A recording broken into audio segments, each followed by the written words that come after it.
संता वाचोनिया सुख कोटे नाही अमृत ज्यांचे पायी नित्य वसे. संता वाचोनिया सुख कोठे नाही अमृत ज्यांचे पायी नित्य वसे. संताचे संगती होय मोक्ष गती नको बा संगती दुर्जनांची. दुर्जनाच्या संगे दुःख प्राप्त होय तेथे कैची सोय तारावया. संताचे संगती होय मोक्ष गती नको वा संगती दुर्जनांची. बोधला म्हणे माझी सत्य ही त्रिवाचा. बोधला म्हणे माझी सत्य ही त्रिवाचा नको अभक्तांचा संग देवा. संताची संगती होय मोक्ष गती नको वा संगती दुर्जनांची. पांडुरंगा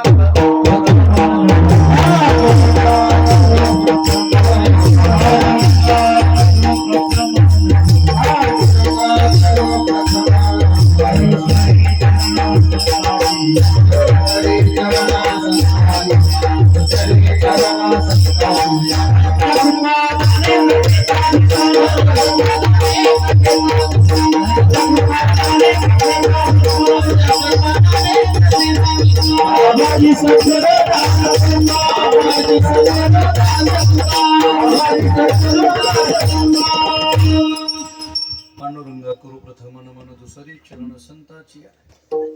त्यांच्या कृपादाने कथेचा विस्तारो बाबाजी सद्गुरुदास तुका मस्तक हे पायावरी. या वारकरी संताची जिने पंढरी सारिखाची अकोला धामण गाव केला. वैकुंठाधिपती श्री विठ्ठल सखा सोयरा जोडीला.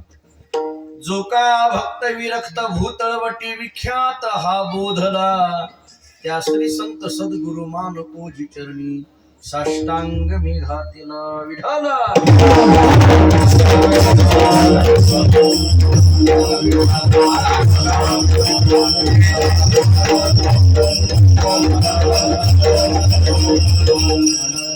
संता वाचोनिया सुख कोठे नाही अमृत ज्यांचे पायी नित्य वसे. संताची संगती होय मोक्ष गती नको वा संगती दुर्जनांची. प्रस्तुत कीर्तन रूपी सेवेकरिता म्हणजे निरूपणाकरिता प्राप्त असणारा अभंग महान भगवत भक्त संत सद्गुरु मानकोजी महाराज बोधले यांचा एक अत्यंत प्रसिद्ध महत्वाचा संतपर प्रकरणातील आणि भगवंताकडे संतांच्या सहवासाची मागणी करणारा गोड असा चार चरणाचा अभंग आहे. विठाला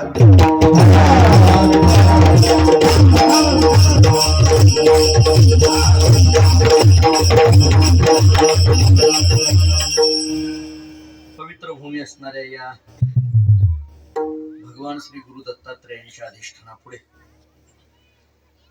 दत्त प्रतिष्ठान आणि आपण सर्वजण आपल्या सर्वांच्या सहकार्याने सुरू असणारा हा भगवान श्री गुरु दत्तात्रयांच्या जयंतीचा उत्सव परमश्रद्धेय परमादरणीय परमपूज्य स्वामी अमृताश्रम स्वामी महाराज यांच्या दिव्य सानिध्यामध्ये आदरणीय श्री श्रद्धेय महेंद्र गुरुजी यांच्या संयोजनाने आणि अत्यंत जीवलग आदरणीय हरिभक्ती परायण समाधान महाराज यांच्या मार्गदर्शनाने सुरू असणारा हा प्रतिवार्षिक उत्सव आणि माझ्याकडे आलेली ही वार्षिक सेवा. विठ्ठल मी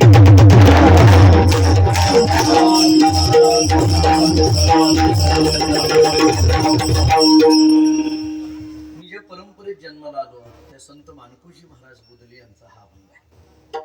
वारकरी संप्रदायामध्ये जे काही संत मानली आहे त्याच्यामध्ये मानकोजी बोधले महाराजांचं नाव हे अत्यंत अधिकारवाणीने घेतलं जातं.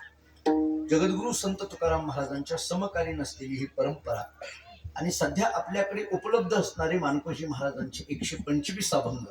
त्या अभंगामध्ये प्रत्येक अभंगाच्या अनुषंगाने विचार केला तर त्या अभंगामध्ये काही प्रकरण आहेत. मग आपण जसं तुकोबरांच्या गाथ्यामध्ये काही प्रकरण करतो, काकड्याचे अभंग आहेत, वासुदेवाचे अभंग आहेत, भोपाळ्याचे अभंग आहेत, मंगलाचरणाचे अभंग आहेत, संतपर प्रकरणातले अभंग आहेत, भगवंताच्या नामाचे अभंग आहेत, काही कुट प्रकरणातले अभंग आहेत. ही सगळी प्रकरणं मानकोजी महाराजांच्या अभंगामध्ये सुद्धा दिसून येतात. काही अभंगातून मानकोजी महाराजांनी पांडुरंगाच्या सगुण रूपाचं वर्णन केलं. काही अभंगातून मानकोजी महाराजांनी भगवंताच्या नामाचं वर्णन केलं. काही अभंगातून मानकोजी महाराजांनी पंढरीचं महात्म्य वर्णन केलंय. काही अभंगातून मानकोजी महाराज संतांच्या सहवासाची प्रार्थना करतात. काही अभंगातून काकड्याचे वर्णन केलेले आहेत, काही अभंग वासुदेवाचं वर्णन केलेलं आहे, काही अभंग भोपाळ्या सांगितलेले आहेत आणि मानकोजी महाराजांचे काही अभंग हे कूट प्रकरणातले सुद्धा आहेत. आणि म्हणून अशा विविध प्रकरणातल्या अभंगामध्ये हा अभंग संतपर प्रकरणातला आहे, पण मागणीपर आहे. कारण या अभंगाचं शेवटचं चरण असं आहे, बोधला म्हणे माझी सत्य ही त्रिवाच्या, नको अभक्तांचा संग देवा, संताची संगती होय मोक्ष गती, नकोबा संगती दुर्जनांची. विठाला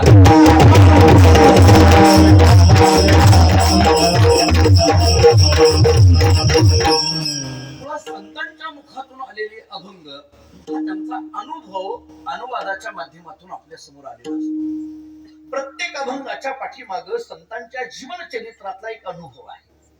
कोणत्याही संतांचा अभंग घ्या, सद्गुरु श्री निवृत्तीनाथ महाराजांचा अभंग असो, ज्ञानोबारायांचा अभंग असो, नामदेवरायांचा असो, तुकोबारायांचा असो अथवा मानकोजी महाराजांचा असो, प्रत्येक अभंगाच्या पाठीमाग त्यांना आलेला जो काही अनुभव आहे तो अनुभव शब्दाच्या माध्यमातून आपल्या समोर प्रगट केलेला असतो. मी तर थोडस आणखीन पुढे बोलतो.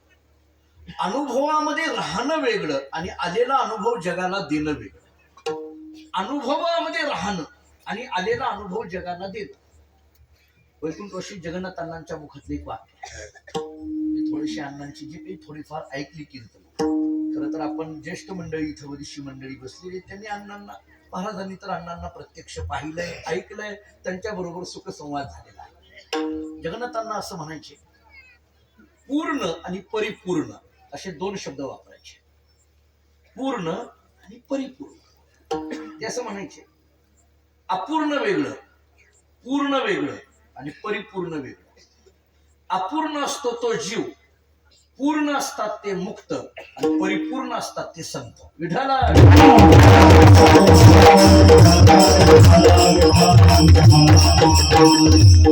एरवी आपल्याकडे पूर्ण आणि परिपूर्ण हे शब्द जवळजवळचे वाटतात. तसे काही फार आपण करत असताना, म्हणजे आपण जी काही सामान्य मंडळी आपण आहोत, एरवी तसा परिपूर्ण हा शब्द आपण कुठेही लावतो.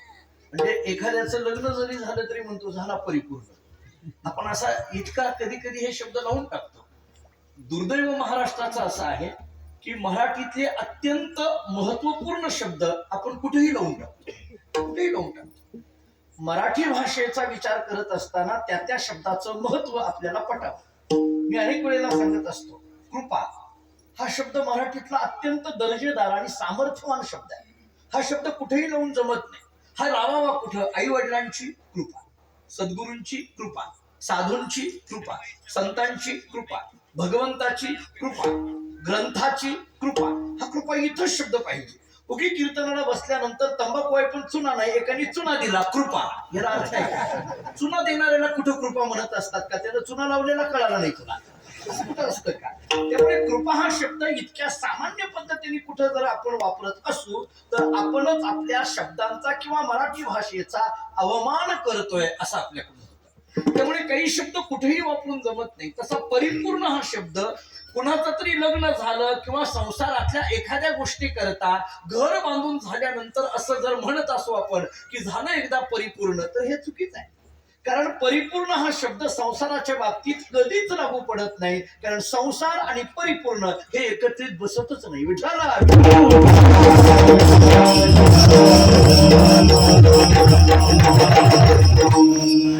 बसत असेल तर तिथं संसार हा संसार म्हणून न राहता तो परमार्थ झालेला असतो. संसार हा संसार म्हणून न राहता. मी थोडा वेदांतातला विचार सांगतो.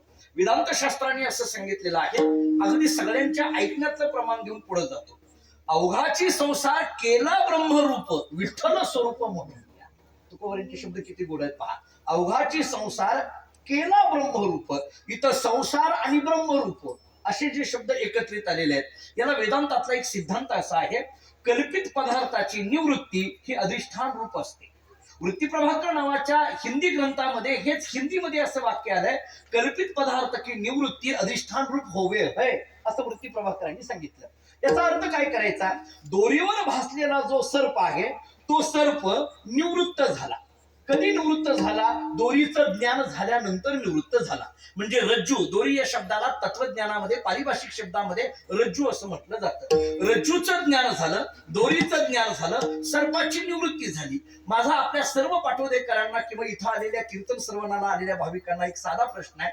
दोरीचं ज्ञान झाल्यानंतर सर्प निवृत्त झाला म्हणा, किंवा अगदी साध्या भाषेत बोलायचं झालं तर निघून गेला असं म्हणा. जर निघून गेला असं म्हणत असाल तर मी आपल्याला विचारतो, तो गेला कुठं? तो जर निघून गेला असं म्हणत असाल तर तो गेला कुठं? तो साप कुठल्या वारुळात गेला? कोकणाच्या घरात गेला? कुठं गेला? तो कुठं जाणार? तो नव्हताच तर जाणार कुठं? तो नव्हताच ना, असला तर गेला असता. लोक म्हणतात ना आम्ही साप सोडू, असल्यानंतर. नसेलच तर सोडायचा कुठं?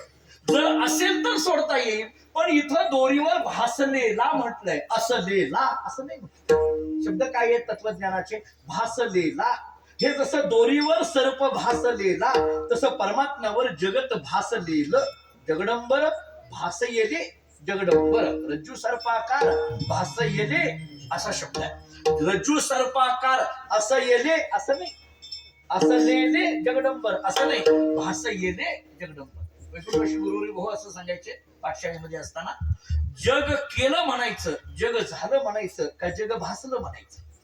जग केलं म्हटलं की आरंभवाद, जग झालं म्हटलं की परिणामवाद, आणि जग भासलं म्हटलं की विवर्तवाद. आरंभवाद म्हटलं की नाही आहे, परिणामवाद म्हटलं की सांख्य, आणि विवर्तवाद म्हटलं की वेदांती. विठ्ठल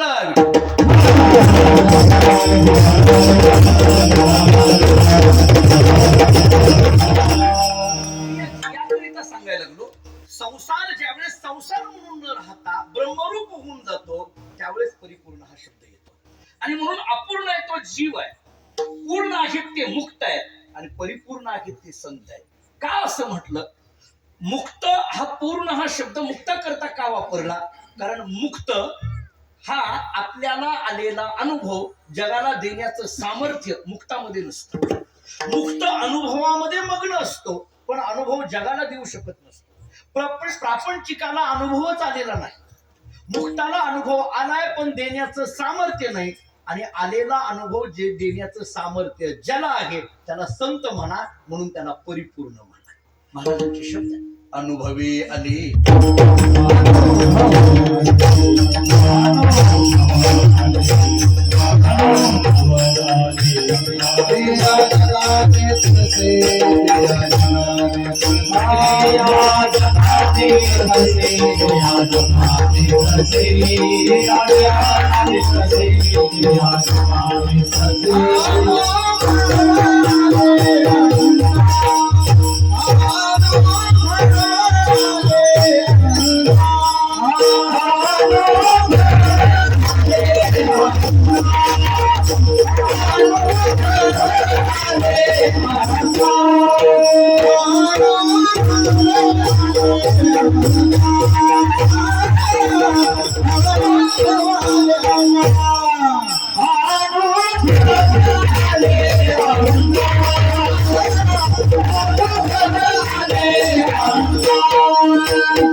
आलेला अनुभव आम्ही जगाला द्यायला लागलो.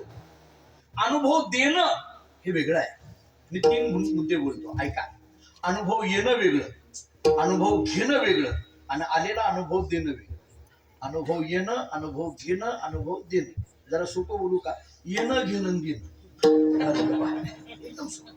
आता याच्यात गंमत अशी आहे, येणं आणि घेणं सगळ्यांच्या लक्षात असतं, बऱ्याचदा विसरते त्याचं नाव देणं. येणं घेणं सगळ्याच्या लक्षात आहे, विसरतं काय? एखाद्याला आपण 100 रुपये दिले, राव तुम्ही 100 रुपये दिलेच नाही. नाही काय करावं, द्यायचं विसरतो. आमचे गुरुजी म्हणायचे द्यायचं विसरतो त्याचं नाव माणूस. पटलं का बघा? द्यायचं विसरतो त्याचं नाव माणूस, आणि लक्षात ठेवून देतात त्यांचं नाव संत. विठाला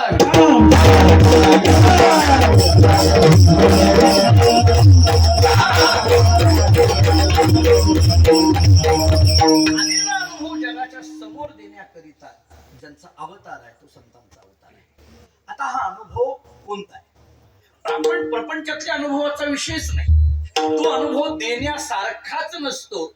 त्यामुळे संत प्रपंचातला अनुभव देण्याकरता आले असं म्हणायचा विषयच नाही. जो आलेला अनुभव आहे तो परमार्थाचा उच्च कोटीतला अनुभव आहे आणि तो देण्याकरता संत आले. पण असं जरी असलं तरी संत वाङ्मयाचे आणखीन एक वैशिष्ट्य असं आहे की सांगितलेला अनुभव हा परमार्थातलाच आहे, परंतु तो मांडत असताना विचार मात्र संसारिक शब्दांचा आधार घेऊन मांडलेला आहे. हे संत वाङ्मयाचं वैशिष्ट्य आहे. मला जे भावलं, ज्ञानोबा तुकोबारायांची अभंग आपल्याला का आपलेशी वाटतात, जरा कधीतरी विचार करण्यासारखं. म्हणजे तुकोबारायांचं वाङ्मय असेल, ज्ञानोबारायांचं वाङ्मय असेल, नामदेवरायांचं असेल, निवृत्तीनाथ महाराजांचं असेल, हे सगळं वाङ्मय आपल्याला आपलंसं का वाटतं? कारण तो परमार्थच सांगितलाय, पण आपल्याला कळेल अशा भाषेत किंवा आपण रोज जे शब्द बोलतो त्या शब्दांचा आधार घेऊन सांगितलेला आहे. आधार घेऊन सांगितले. एरवी थोडा विचार केला तर जी काव्य आहेत त्याचा काही फार एवढा आदर आपल्याला वाटतो अशाचा भाग नाही. ज्या काही कविता केल्या जातात त्याचा फार आदर आपल्या मनात असतो अशातला भाग नाही. नसतो असं नाही, पण फार नसतो. म्हणजे आपण जसं गाथा जपून ठेवतो तसं एखादं कवितेचं पुस्तक जपून ठेवलं असं कधी होत नाही. ते पुस्तक कुठेही पडलं जात, गाथा कुठेही पडली जात नाही. गाथा ही देवघरात असेल, वस्त्र उंडाळलेलं असेल किंवा आपल्या ग्रंथालयातच असेल. त्याचं कारण काय? गाथेबद्दल उपासनेची आणि अभ्यासाची दोन्ही बुद्धी आहे. संत वाङ्मय हे उपासनेच्या आणि अभ्यासाच्या दोन्ही दृष्टीने महत्वाचं आहे. अन्य वाङ्मय हे उपासनेच्या दृष्टीने महत्वाचं आहे असं म्हणता येत नाही. मराठी साहित्यामध्ये अनेक कादंबऱ्या निघाल्या, मराठी साहित्यामध्ये अनेक काव्य प्रकार निघाले, अनेक कविता संग्रह निघाले, परंतु ते काही उपासनेचे विषय आहेत का? एखाद्याची कादंबरी आहे, ती कादंबरी उपासनेचा विषय नाही, पण संतांचं चरित्र मात्र उपासनेचा विषय आहे. विठाला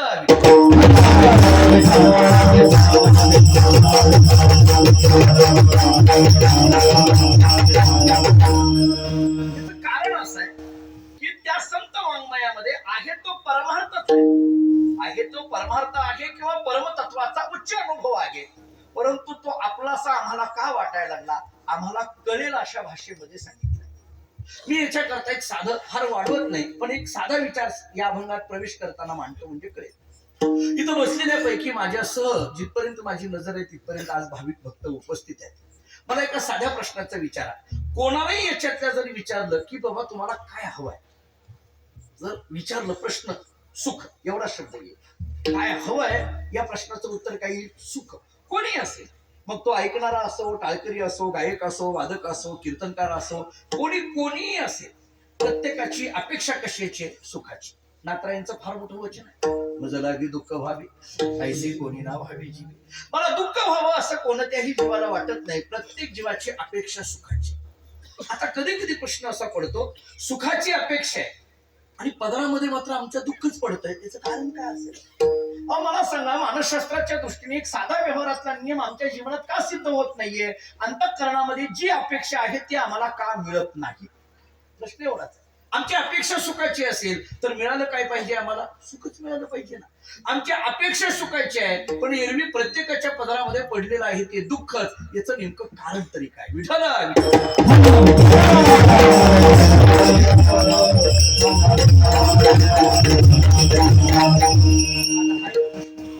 आणखीन एक प्रश्न असा आहे की आम्हाला प्रत्येकाला सुखाची अपेक्षा आहे, पण नेमकं सुख म्हणायचं तरी नेमकं कशाला हे आणखीनही आम्हाला कळालंय असं वाटत नाही.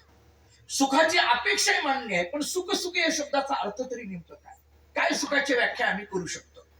बस आपण जर जुनी कीर्तनकार ही सगळी पूजनीय मंडळी ज्येष्ठ मंडळी आहेत. आम्ही लहानपणापासून यांची कीर्तन ऐकत आलो. आपल्या कानावर किंवा आपली वृत्ती सुद्धा बघा की बाबा हे घर बांधलं म्हणजे सुख होईल, लग्न झालं म्हणजे सुख होईल, मुलं झाली म्हणजे सुख होईल. मग सुखाची व्याख्या जर आम्ही याच्यात करत असू आणि आमचा प्रयत्न जर त्याच्याकरता सातत्याने चाललेला असेल तरीही आमच्या पदरामध्ये सुख पडत नाही. मग एक तर आम्ही ज्याच्या सुख आहे म्हणतो ती सुखाची साधनं नसतील किंवा आम्ही ज्याला सुख म्हणतो ती सुखाची व्याख्या नसेल. विठ्ठल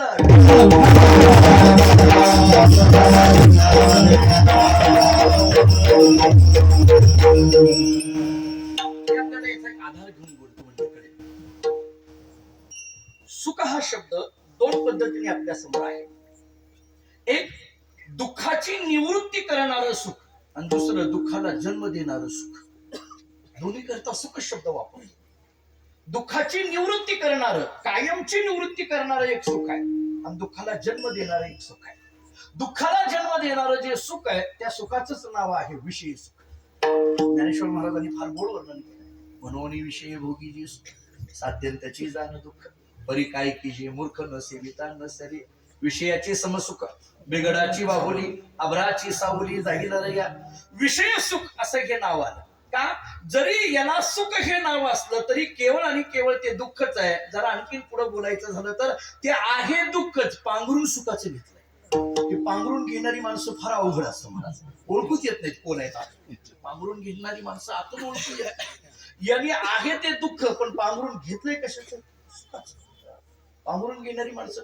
आता तुमच्याकडे मला माहित नाही कशी पद्धत आहे. आपल्या पूज्य स्वामीजींना माहिती आहे. आमच्याकडे 7 दिवस सप्ताहामध्ये विना उभा असतो. तुमच्याकडे असेल उभा आपण करतो. ते विनय पहारेकरी हे सप्ताहातलं स्वतंत्र प्रकरण आहे. स्वतंत्र आहे. म्हणजे आता तुम्हा मंडळींना बसल्यानंतर असं वाटत असेल कीर्तन करणं किती अवघड आहे किंवा वाजवणं किती अवघड आहे किंवा गायन करणं किती अवघड आहे असं तुम्हाला. पण तुम्हाला सांगतो ह्या सगळ्यापेक्षा पहारेकरी अवघड. हे विनेकरी जे आहेत ना कीर्तनातलं नव्हे पारेकरी एक स्वतंत्र प्रकरण मी म्हटलं. आता म्हणून मी म्हटलं अलीकडे जरा संपत चाललं. म्हणजे पूर्वी मात्र सप्ताह म्हटलं. सप्ताह म्हणायचं कशाला? विना उभा राहणं याला सप्ताह म्हणायचं. सप्ताह या शब्दाचा अर्थच आहे असा. म्हणजे अखंड हरिनाम सप्ताह आपण जे लिहितो पण त्याच्यामध्ये तो विना उभा केला जातो. तो विना अखंड त्याचं स्मरण चालू असतं. रामकृष्ण हरी तो विनेकरी पहारेकरी वाजवत असतो. आणि मग काला झाल्यानंतर तो विना अगदी 4-5 वारकऱ्यांनी एकत्रित येऊन व्यवस्थित पद्धतीने प्रसाद दाखवून नैवेद्य वगैरे ठेवून मगच तो विना खाली उतरायचा असतो. त्याला अखंड हरिनाम सप्ताहाच्या पद्धती म्हटलं जातं. ते पहारेकऱ्याचं ते बरं त्याच्यातल्या त्या दिवसाचे पहारेकऱ्यात काही अडचण नाही.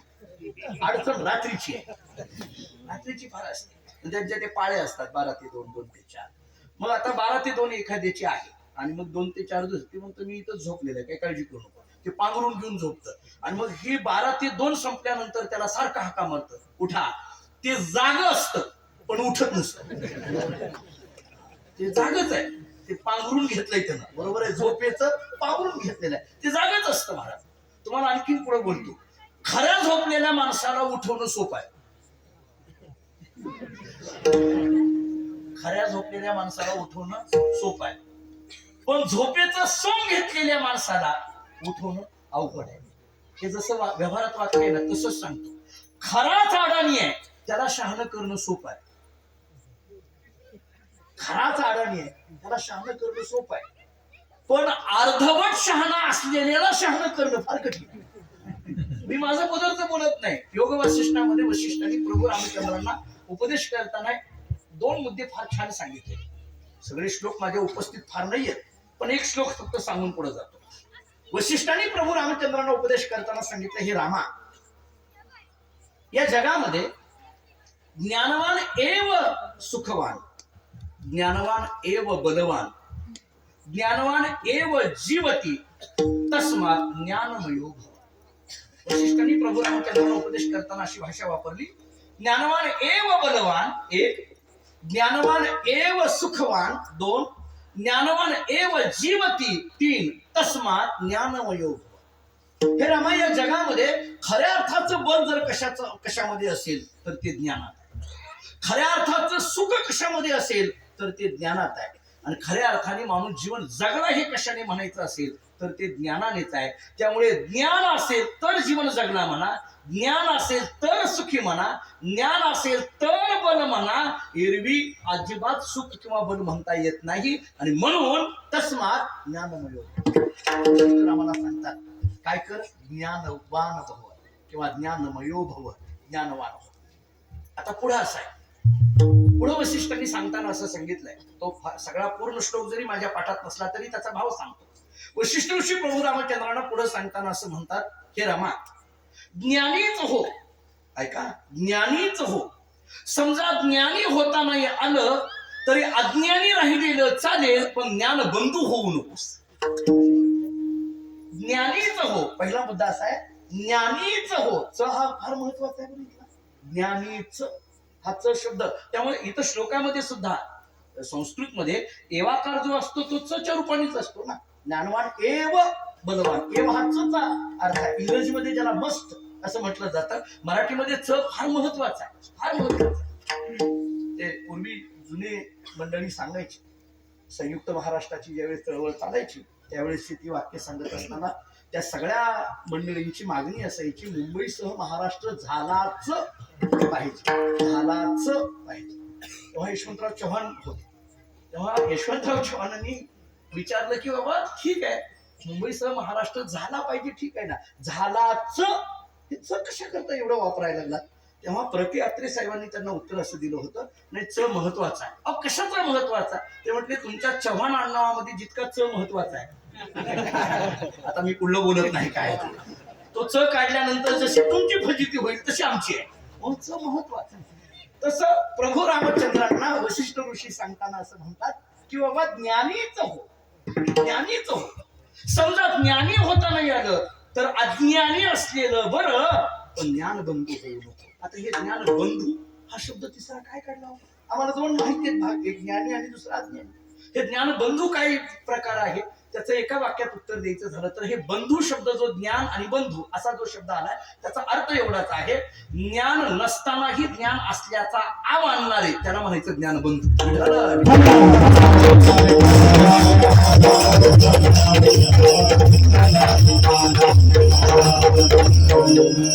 आपल्या ग्रामीण भाषेमध्ये त्याला अर्धवट म्हणतात. अर्धवट शहाणा म्हणत नाही त्याला, अर्धवट. हा मॅडम म्हणला, तुम्ही म्हणला त्यांनी म्हटलेलं माझ्या त्यांच्या तोंडातून आलं, मी आपला उच्चार केला, बरोबर आहे.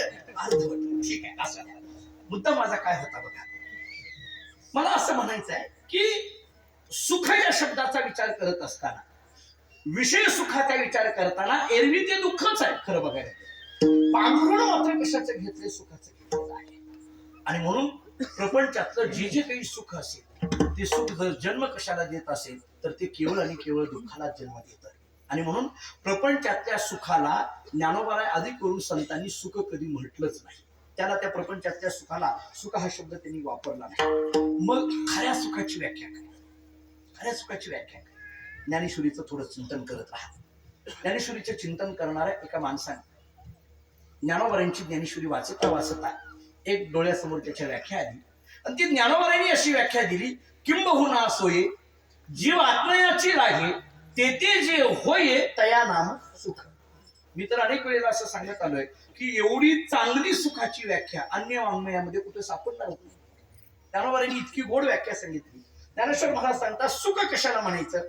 किंबहुना सोये जीव आत्मयाची लागे, जीव आत्मयाची लागे तेथे जे होय तया नाम सुख. जीव आत्मयाची लागे या शब्दाचा अर्थ काय? जीव जीवाला आत्मस्वरूपाची प्रतीती येणं. मी थोडा वेदांताचे सगळे सिद्धांत व्यवस्थित पद्धतीने आपल्या कानावर पडावे या दृष्टीने बारीक आणि बारकाव्याने बोलतो. मी जीवाला आत्मस्वरूपाची प्राप्ती व्हावी असं नाही म्हणत, मी प्रतीती म्हणतो. कारण प्राप्ती व्हावी हा शब्द वेदांताला मान्य नाही. कारण प्राप्ती त्याची होत असते जे अप्राप्त आहे त्याची. आत्मस्वरूपाची नित्य प्राप्तीच आहे, फक्त नाही ती काय प्रतीती. विठ्ठल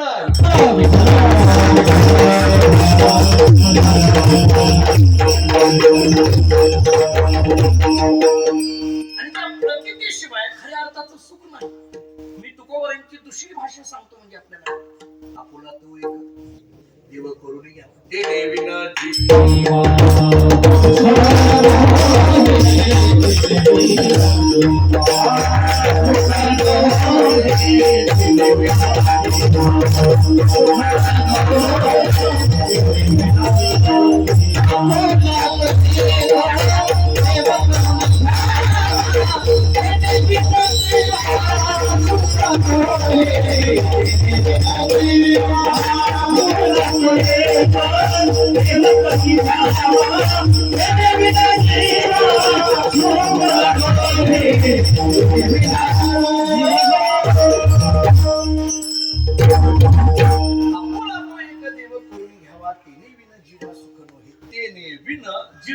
सुख नोहे त्याच्याशिवाय जीवाला करशी देवा बिना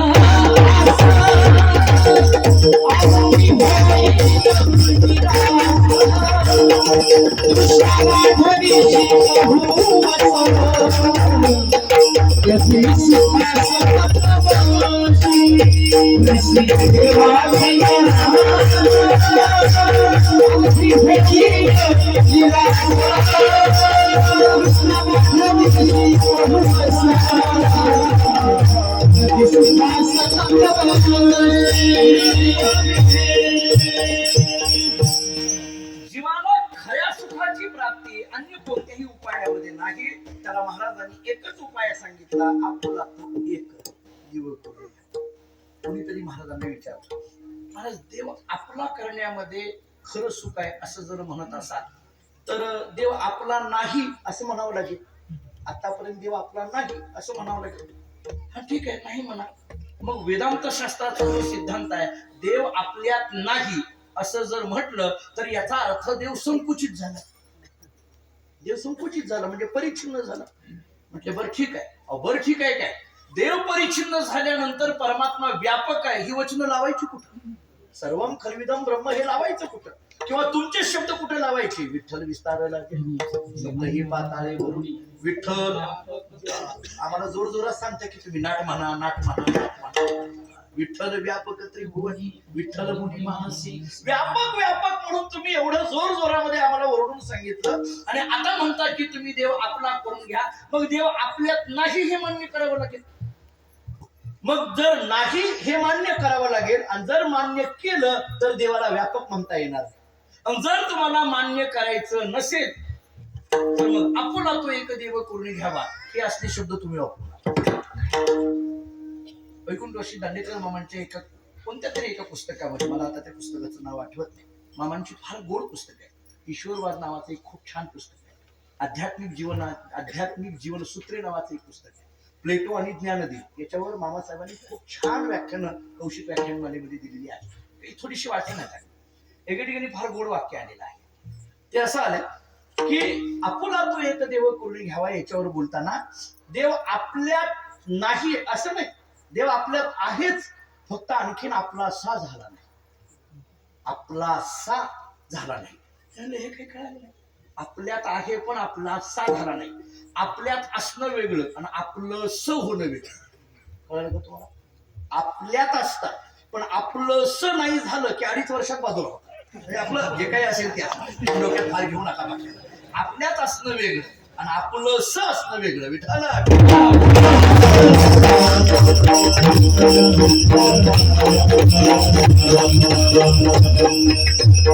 नाही कळलं.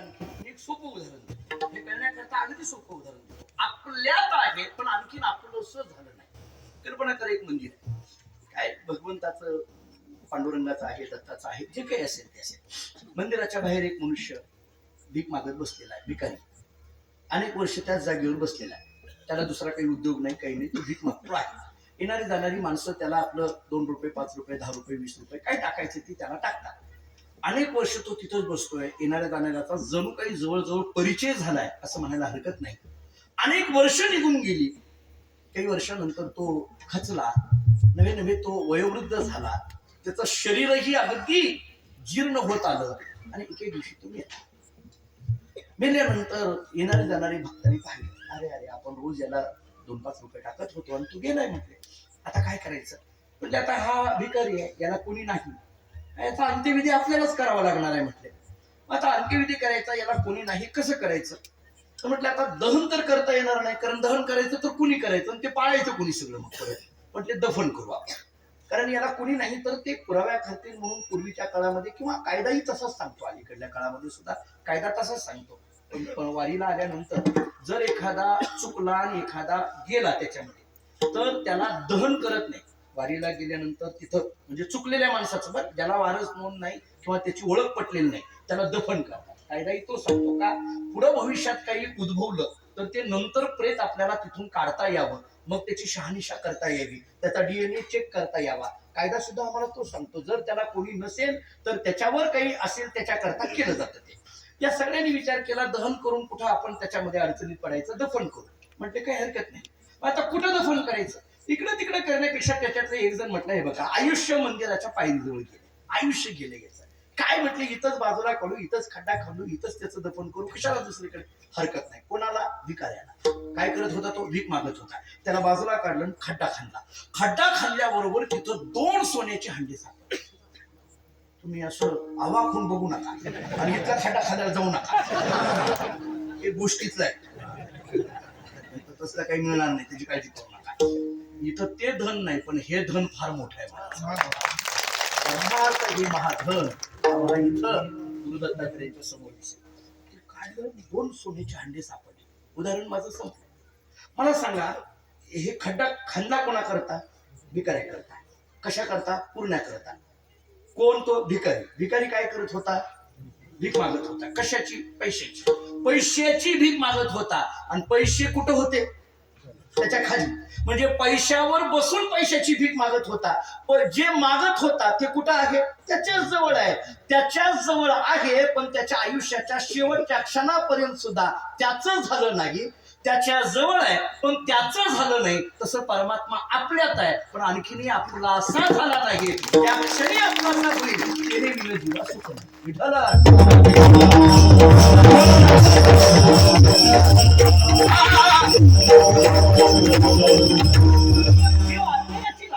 वेदांत आम्हाला सांगतं की जीवाला आत्मस्वरूपाची प्रतीती येते. आपण थोडस तत्वमसी हे महावाक्य डोळ्यासमोर घ्या, अहम ब्रह्मास्मी हे महावाक्य डोळ्यासमोर घ्या, किंवा मी वासुदेव तत्वता हे घ्या, किंवा अगदी ज्ञानोबरांचं रोजचं प्रमाण पाठातलं द्यायचं झालं तर एक हरी आत्मा जीव शिव समा, हे आपण अभंग रोज आपण पाठ करतो. आणि हे प्रमाण म्हणजे दुसरं तिसरं काही नाही. एक हरी आत्मा जीव शिव समा म्हणजे तत्वमसी हे एक महावाक्यच आहे, असं मी अनेक वेळेला सांगत आलो. ते सिद्धही होण्यासारखं आहे. असो, मग जीव आत्म्याची लागे या शब्दाचा अर्थ आहे जीवाला आत्मस्वरूपाची प्रतीती येणं, त्याला सुख म्हटलं जातं. थोडक्यात काय, मला मी कोण आहे याची ओळख पटावी, आत्मस्वरूपाची जाणीव होणं याला सुख म्हटलं जातं.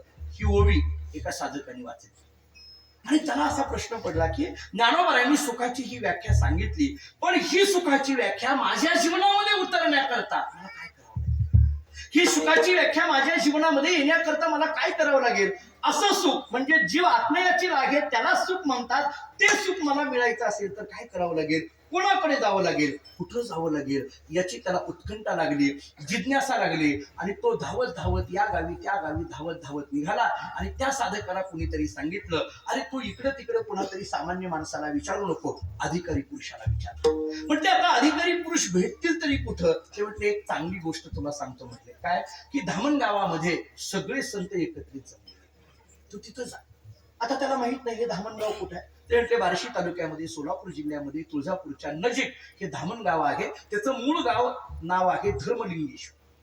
तिथं धर्मराजांनी एक लिंग स्थापन केलेलं आहे आणि त्याच्यावरनं त्याचं नाव पडलं होतं धर्मलिंगेश्वर. त्याच्यानंतर त्याचं नाव झालं धार्मण्यपूर आणि त्याच्यानंतर त्याचं गावाचं नाव झालं धामणगाव. ते म्हटले धामणगावामध्ये जा. काय आहे सोहळा तू बघ तरी. धामणगावामध्ये सोहळा असा होता, माणकोजी महाराज बोधलेंचं हे धामणगाव. माणकोजी महाराजांनी पांडुरंगाची मूर्ती स्थापना करायची ठरवली होती.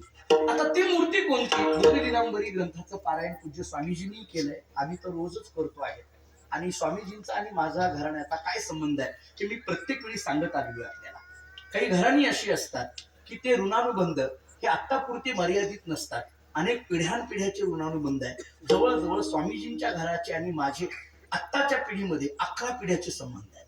आत्ताचे 11 पिढ्याचे संबंध आहेत. आणि थोडं गुरुदत्तात्रेयांना स्मरून सांगतो, चंद्र सूर्य असेपर्यंत राहणारे आहेत. आणि संतांचे संबंध जे असतात ऋणानुबंध असतात ते परंपरेचे घट्ट असतात. काही गोष्टी लोप पावलेल्या असतील, पण काही काळानंतर ऊर्जित अवस्थेमध्ये आल्या ना.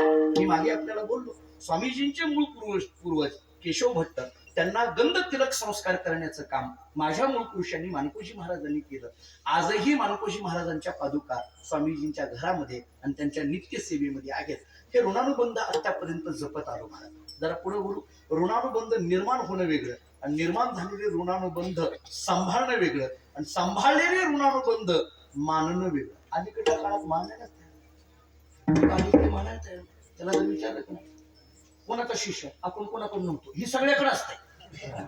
ते काय म्हणतो कोणाकडे नव्हतो, ऋणानुबंध मान. आजही 11 पिढ्या झालं स्वामीजींची परंपरा आणि एकंदरीत स्वामीजींच्या प्रसिद्धीचा ओघ बघितला तर माझ्यापेक्षा काही पटीने ते ज्येष्ठ आहेत आणि प्रसिद्धीच्या दृष्टीनेही माझ्यापेक्षा काही पटीने ते ज्येष्ठ आहेत, श्रेष्ठ आहेत. पण जिथं जाईल तिथं आमची परंपरा काही काळापुरती फाटकी होती, कोणी त्या परंपरेकडे लक्ष देत नव्हतं. पण स्वामीजींनी मात्र ज्या त्या गावामध्ये जाऊन त्या परंपरेचा उद्घोष केला आणि मी जो आहे तो या परंपरेचा पायक आहे असं ठासून सांगितलं. आणि मग काही लोकांनी बोधले महाराजांची परंपरा काय आहे हे विचारायला सुरुवात केली. त्याला कारण मूळ स्वामीजी आहे आणि म्हणून हे ऋणानुबंध आहेत, जपलेले आहेत. मानकोजी महाराजांनी धामणगावामध्ये पांडुरंगाची मूर्ती स्थापना करायची ठरवली. आता ती मूर्ती कोणती? इतिहास फार गोड आहे, चरित्र गोड आहे. संतांची चरित्र प्रत्येक, आणि मी मागे बोललो होतो, आता नवनाथ महाराज इथं उभे आहे, समाधान महाराजांना माहिती आहे, आमच्या योगेश महाराजांना माहिती आहे, सगळ्यांना माहिती आहे की मानकोजी महाराज हे निवृत्तीनाथांचे अवतार. आमच्याकडे रोज एक प्रमाण म्हटलं जातं आरतीमध्ये, रोज म्हणजे ते म्हटल्याशिवाय आम्हाला पाणी पिता येत नाही. निवृत्तीनाथाचा हा केवळ अवतार, बोधल्याचे कोळी झाला दिनकर. रोज आहे आमच्याकडे हे वचन. म्हणजे अगोदर आमच्याकडे निवृत्तीनाथाची उपासना आहे आणि मग मानकोजी महाराजांची उपासना आहे. याचं कारण निवृत्तीनाथाचे पुढचे अवतार म्हणजे मानकोजी महाराज, अशी आमच्याकडे श्रद्धा आहे, वचन आहेत आणि त्या पद्धतीने आम्ही सांभाळतो. मला थोडं पुढे बोलायचं आहे. मानकोजी महाराजांना जेव्हा पांडुरंगाचा साक्षात्कार झाला, प्रत्यक्ष भेट झाली आणि भेट झाल्यानंतर मानकोजी महाराजांनी देवाला सांगितलं, देवा आता दृष्टी पुढे ऐसाची तू राह, जो मी तुझं पाहे पांडुरंगा, तू माझ्या बरोबर चल, आता निघायचंय, चल माझ्याबरोबर. देवानी सांगितलं, मी असा कोणाबरोबर चाललो तर मला देव कोण म्हणे, असं कोणाबरोबरही जायचं नसतं आणि लगेच जायचं नसतं.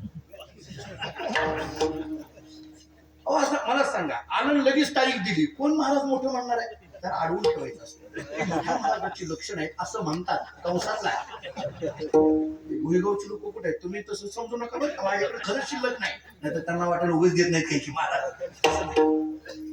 लगेच कसं काय होईल? भगवंतांनी सांगितलं, अरे बाबा असं नाही, मी येऊ शकत नाही असं. मानकोजी महाराजांनी सांगितलं, नाही नाही देवा तुम्ही यायचं. मी आतापर्यंत प्रापंचिक होतो, गावचा पाठीर म्हणून घेत होतो, शेतकरी होतो, कुणबी होतो, सगळं गावचं माझ्याकडे, मी परमार्थामध्ये कधी आलो नव्हतो. पण आता तुम्हाला पाहिल्यानंतर माझ्या जवळची सगळी शस्त्र तुमच्या चरणावर अर्पण केलेली आहेत आणि आता टाळ विना मी हातामध्ये घेतलाय, तर आता तुम्ही माझ्याबरोबर आलं पाहिजे. पांडुरंगाने सांगितलं, एक काम कर, काय तुला मीच पाहिजे ना? भगवंतानी आत्मतेजातून एक स्वतःची मूर्ती तयार केली आणि ती मूर्ती मानकोजी महाराजांच्या हातात पांडुरंगाने स्वतः मूर्ती आणि सांगितलं, ही मूर्ती घेऊन जा आणि ही मूर्ती म्हणजेच मी आहे, या मूर्तीकडे उपासना करत राहा. देवानी दिलेली मूर्ती, ती मूर्ती घेऊन मानकोजी महाराज निघाले. पण मानकोजी महाराजांनी विचार केला, आता या मूर्तीची स्थापना धामणगावामध्ये करायची, कोणाच्या हस्ते करायची? पंढरपुरामध्ये मानकोजी महाराजांची पहिली भेट वारकऱ्यांमध्ये जी झाली ती जगद्गुरु तुकोबारांची आणि मानकोजी महाराजांची गाठ पडली आणि मानकोजी महाराजांनी तुकोबारांना आमंत्रण केलं की आमच्याकडे धामणगावला चला, मूर्ती स्थापने करता चला. आणि म्हणून तुकोबारा धामणगावला मूर्ती स्थापने करता आली, समर्थ रामदास स्वामी धामणगावला मूर्ती स्थापने करता आली, रंगनाथ स्वामी धामणगावला मूर्ती स्थापने करता आले. या सगळ्यांची नावं पूज्य सुरेश महाराज सांगतील आपल्याला. ही सगळी मंडळी धामणगावला आली, मूर्ती स्थापना झाली. सगळे संत मांडीला मांडी लावून बसलेले होते. एका बाजूला तुकाराम महाराज आहेत, एका बाजूला समर्थ आहेत, एका बाजूला रंगनाथ स्वामी आहेत. हे सगळे बसलेले, मानकोजी महाराज मध्ये बसलेले आणि हा ज्ञानेश्वरीचा वाचक साधक धावत धावत गेला. तो सगळा सोहळा डोळ्यांनी पाहिला, डोळ्यातून अश्रू यायला लागले. मानकोजी महाराजांच्या जवळ गेला आणि मानकोजी महाराजांना सांगायला लागला, महाराज मी ज्ञानेश्वरीचं वाचन करणारा साधक आहे. मानकोजी महाराजांना आनंद वाटला. महाराजांनी विचारलं, बरं पुढं काय? तो म्हटला, मला एक छोटी शंका आहे. मानकोजी महाराजांनी विचारलं, काय? ज्ञानेश्वर महाराजांनी आम्हाला सुखाची व्याख्या अशी सांगितली, किंबहुना सोये जीवात्मयाची लागे तेथे जे होये तया नाम सुख. तुकाराम महाराजांनी सांगितलं हो बरोबर आहे. मग पुढं काय तुझं?